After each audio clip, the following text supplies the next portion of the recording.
Hello, ladies and gentlemen. Welcome to this week's episode of the ClickFunnels Q&A webinar. My name is Andrew Newman. We've got Adam Teese on the line with us. And as always, we're going to be starting off with 10 minutes of just kind of some how-tos, a little bit of tips and tricks and some information. Adam's going to be going over some information about contacts, what we're doing with the contacts in Actionetics so that you can see only one contact profile versus 9,000 when one person visits all your pages. So it's going to be pretty cool what Adam's going to be sharing with you. While we're doing that, on the right-hand side, let's go ahead and make sure that we ask any questions that we have, because there is a delay anywhere from 30 to 45 seconds from what we say to what you hear, just due to the nature of the Google Hangout. So what we like to do is like have you for the first few minutes, just go ahead and queue up your questions, type those right into the right-hand side in the chat while Adam is going over what he's about to share with you.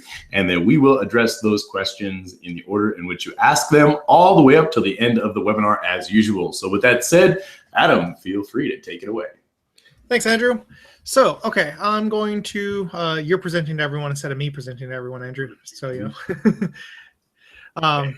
There we go. Thank you. Awesome. So welcome, everyone. I'm going to go ahead and share my screen to show you some of the changes we've had come out this past week in contacts and how you're going to export them and stuff and why it's a good thing moving forward. So we've got a couple minor issues that we're still working on. This should actually be coming out later today. So I've got, if you see here, Edison release, this is our staging area so we can test things and stuff like that. No one can access that except for the admins, but this is how we actually test things to make sure they're working properly. So when you go into a funnel, so say I'm actually like on the order form page.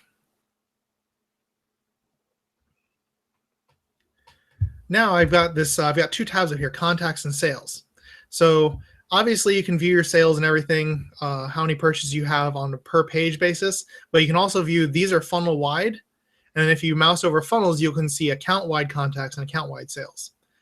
So it used to be whenever you would view your contacts for a funnel, you would see like 7 or 8 of the same email address because it made a new contact each time they step through the funnel. We've consolidated that into just a contact profile. So let me go ahead and show you that. So if I click contacts up here, now it shows you all the contacts. And in the last you can view the last 7 days, 30 days, 2 months, this year, all time. If you have a whole bunch of contacts in your funnel, then I would advise not using all time because that can take a while to load. So I'm going to do show last 7 days. And you'll see, well, actually it already went, but let me do 2 months because that way you'll see this little blue bar. There's a blue bar that goes kind of across the top to let you know that it's loading. And I can scroll down. So 2986, drop it down to 7 days, 1051. And then I can download the CSV file with all their information, just like usual. And then we also have this new sales tab, which is nice. And this is actually kind of like the old activity, but it's only sales related. So it's all sales in the last 30 days. And as you can see here, it's got the order form product. So it might be the same email address. I know these email addresses are a little bit crazy because these are a whole bunch of test email addresses. But like these 3 are all the same email address. But it's order form product, OTO1, OTO2, how much they paid, and so on, and then what pages they were on when they bought things. I'm going to download the CSV file real quick for you just so you can see what that looks like. And this might take a little bit to load. So just so you know, when you click the download purchases CSV, that'll be loading in the background. You can also see this blue bar kind of going across the top as it's working. But the other thing to keep in mind also is if you don't click this download button, no big deal. You'll get emailed the download link, so that way you can download it anytime you want to get that information. So I wanted to wait till this is finished loading, even though the button is already showing. Wait for a second. And remember, this is Edison release, so there might be a couple things we missed. Yeah, that's not working. So this will actually work though. If I go to the account-wide sales, I'm going to change that to last 7 days, just so it's a smaller file. Download the CSV.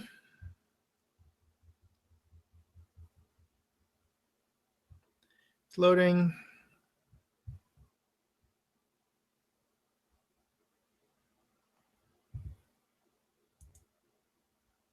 Okay, we might be having some backend issues on the release server right now. But I think I have a downloaded file that I downloaded earlier. Because one thing about this test environment that we use, the background processes go to sleep sometimes, so we have to wake them back up. And I might need to have a developer to go turn those back on, but that's not a big deal. Let me go ahead and grab a folder where I have that information.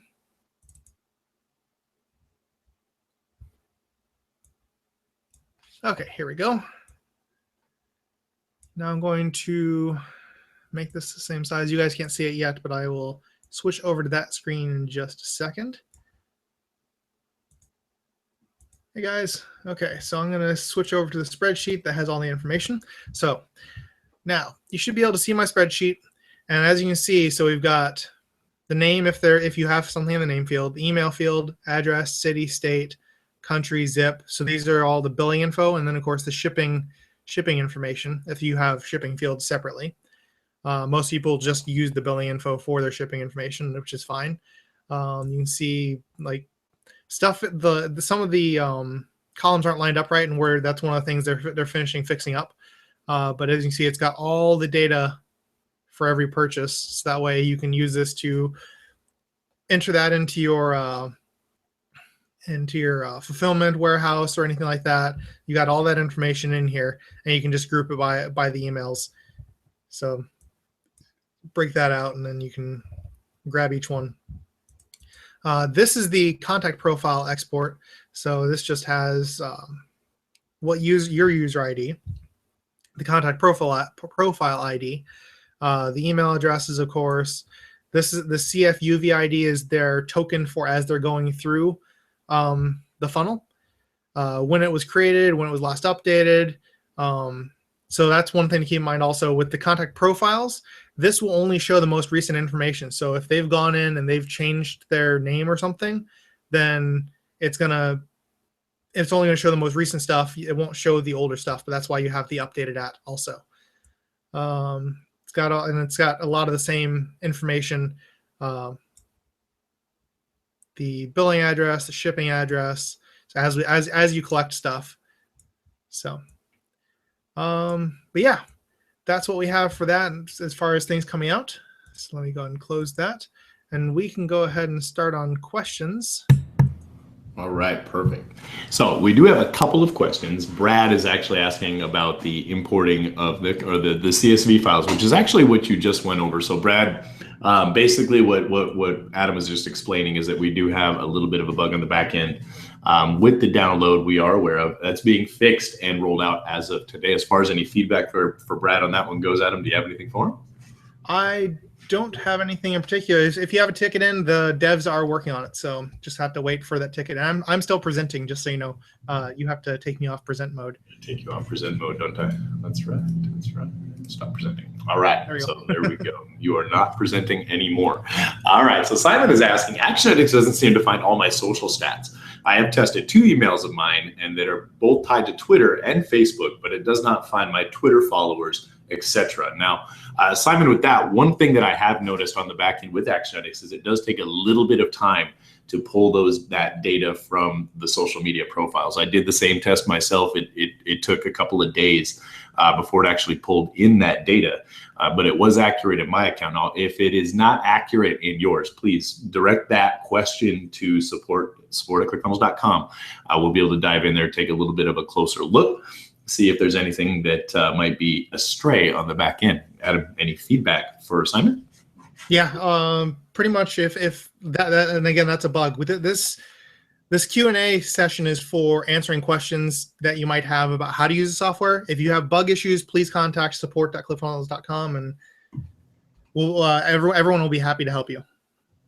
Great stuff. So we do have one more question that's actually in the queue. So if anybody has any questions that they have, please feel free to ask them.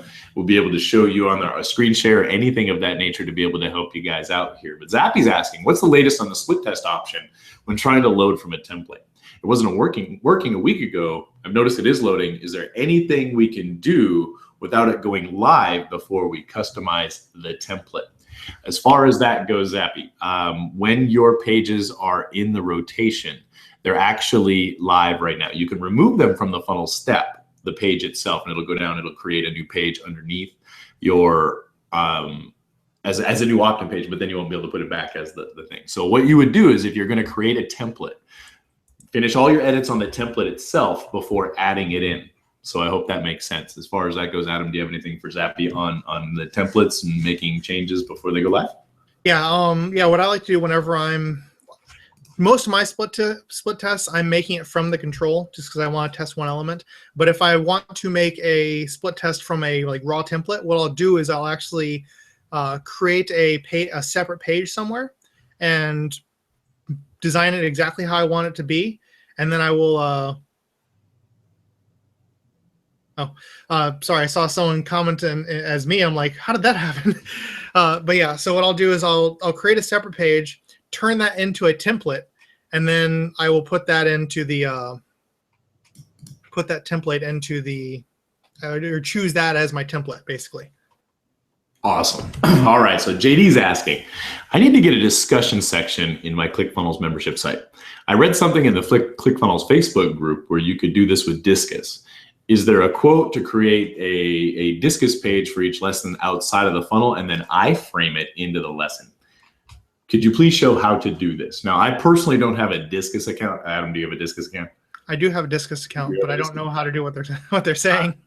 Basically, what he's saying is to just set that up on a page outside of it, and then use that page and iframe it in to the membership area. I'm not sure if that will work or not because of the security in the membership area. But under normal circumstances, JD, you could iframe basically any page online. You just simply put it right into your. You actually can iframe the page, and you could actually. So what you would do is you would make a bunch of different pages, basically a page per lesson, say in the funnel, and then embed discuss on each of those pages. But as far as the technical details on how the iframe goes, that's very custom. So you would either need like a web designer to do it, or someone who knows how to do the CSS and make all that look properly to fit in there correctly.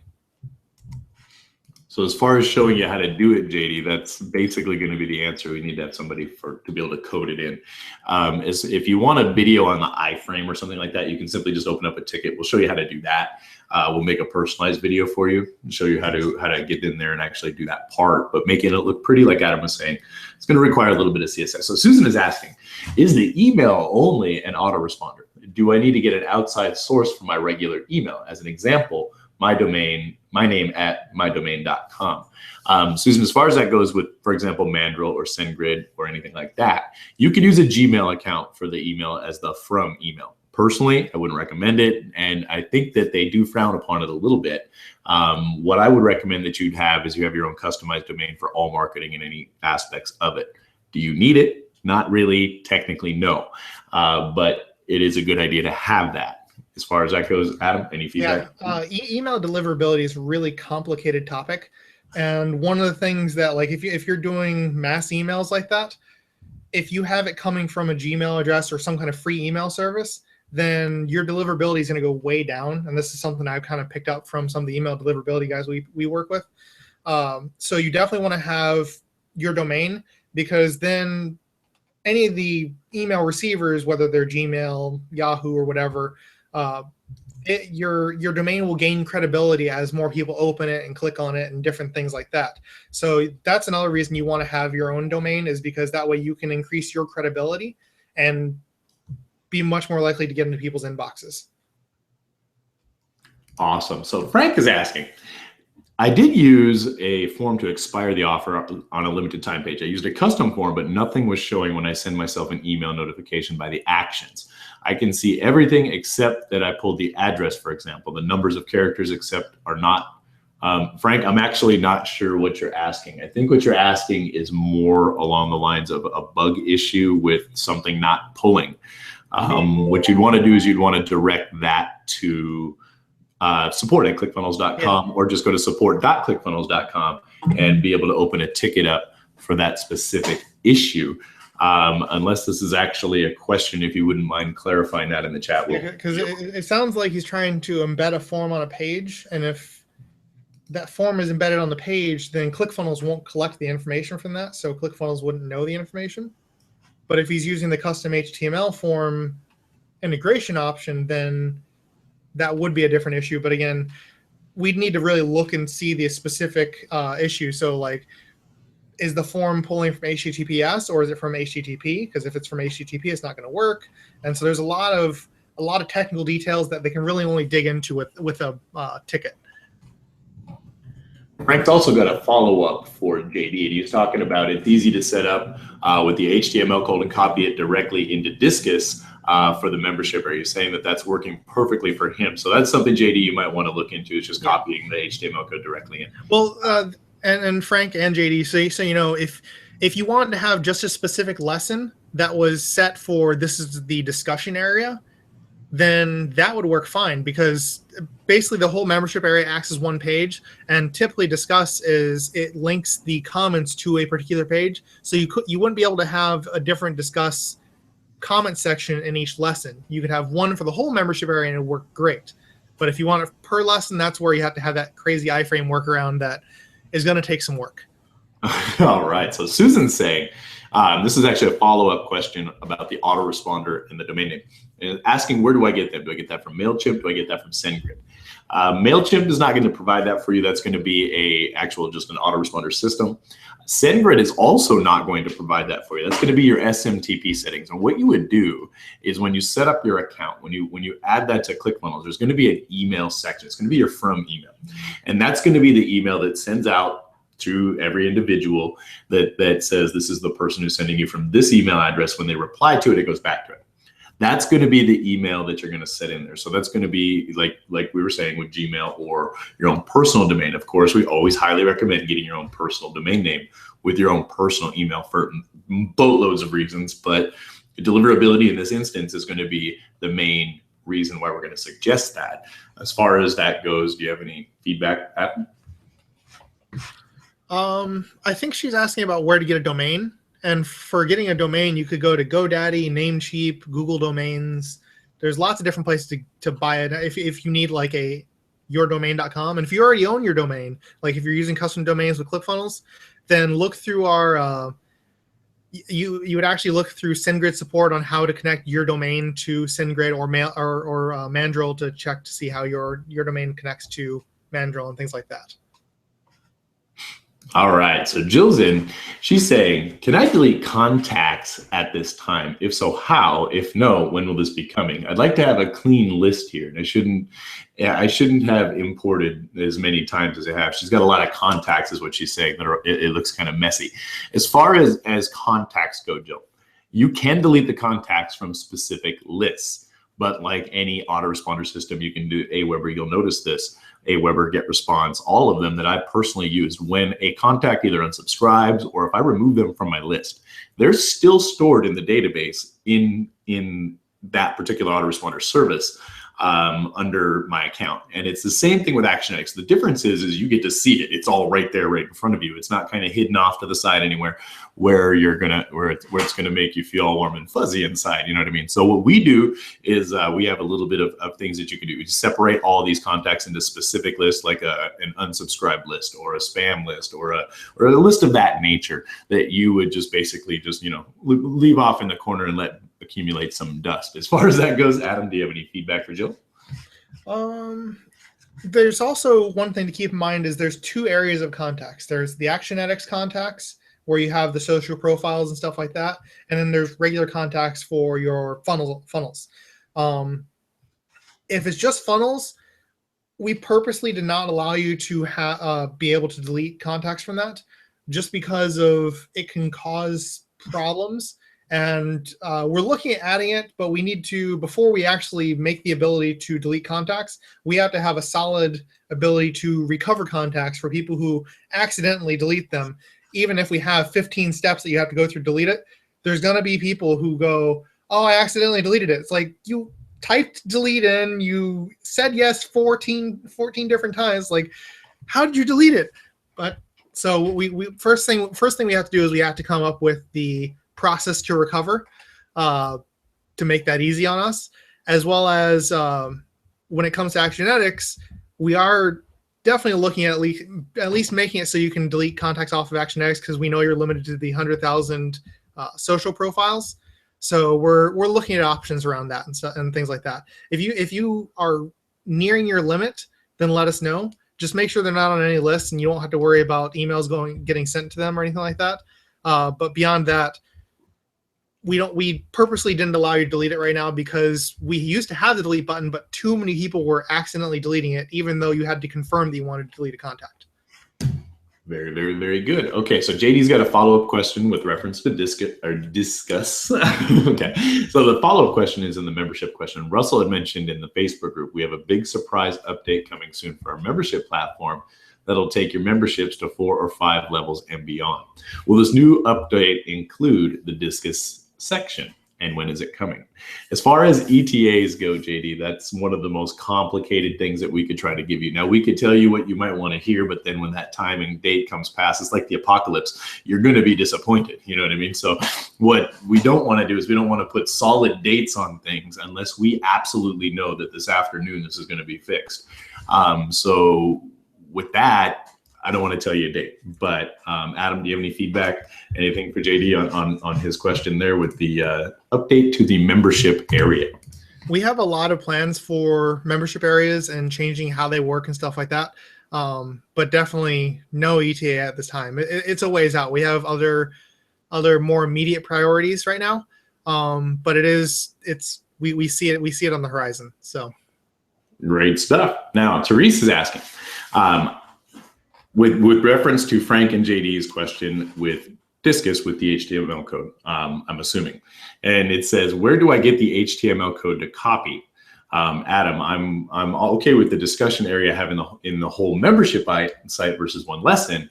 Can you demonstrate where we do that? So basically, what Therese wants to know is where you would place the HTML code to get the Discus form in there for it to work. So let me go ahead and turn you on. Yeah, I actually don't know. I haven't messed with Discuss in ClickFunnels yet. So okay. It's technically custom code.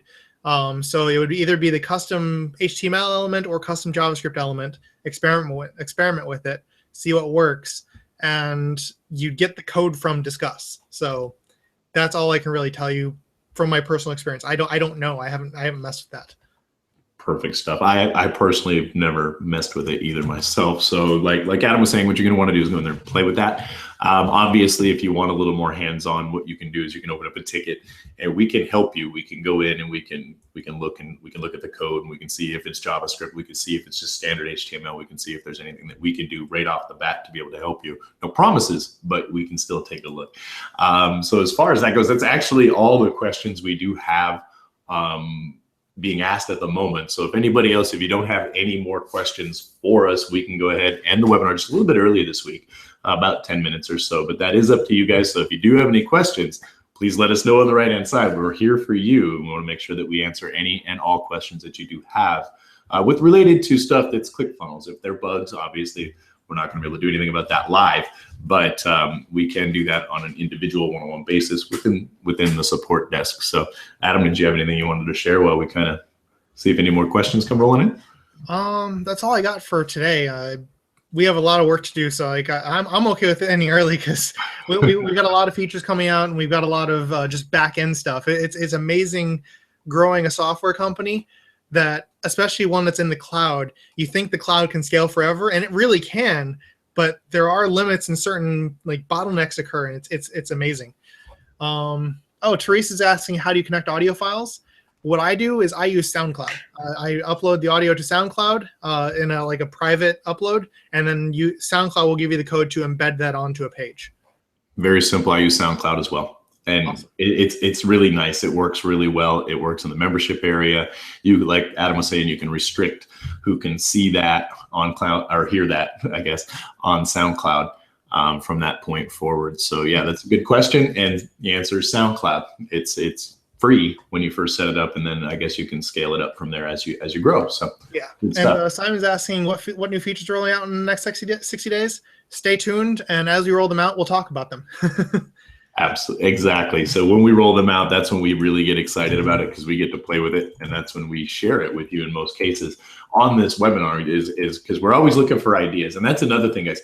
If you have any ideas on what we could cover during the first 10 minutes of these webinars, your input is gold. It is precious. It is absolutely imperative. So if you want to go into the Facebook group and just throw some ideas out there, get a little bit of discussion going for our weekly webinars, we'll get more people on here. More people equal more questions equal more learning. And there's people that have questions that even myself, Adam, the support team haven't even thought of.